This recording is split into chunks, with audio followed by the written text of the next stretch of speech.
je hier nou voor trainen? Heel protten. Maar wat is een heel protten? Nou, ik denk wel rond 250 kilometer in de week. Ultrarennen. Het is net van watjes. Trainen, trainen en nog eens trainen. En dat om uiteindelijk afstand van minimaal 60 kilometer te rennen. Silvio Teunissen en Klaas van Heringen doggen dat. En nou dus ook de Alversterrentocht organiseren. En ik rennen. Het eerste wat ik ooit draafde is tussen Grens en Ljouwert, 60 kilometer. Dus het werd een hele uitdaging voor mij. Van Silvio is het meer bekend. Hij roen al in Griekenland 246 kilometer. Maar de Alversterrentocht, dat wie toch zien dringen.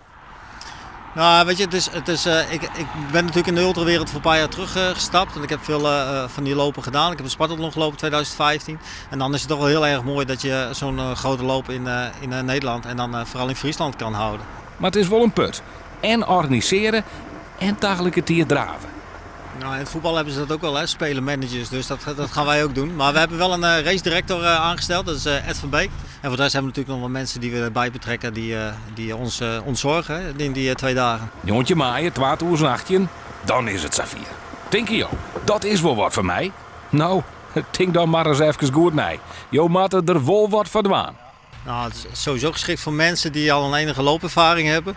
En liefst al een wat kleinere ultra's hebben gelopen. Dus een 60 of misschien al eens een keer een 100. Het is trouwens net de eerste keer dat de ultra inhouden wordt. In 2012 wie er ek in. Nee, 13 deelnemers. Hoe viel dat ook alweer? Wat doet er niet zeer?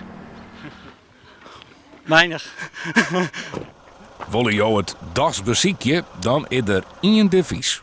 Trainen, trainen en nog eens trainen.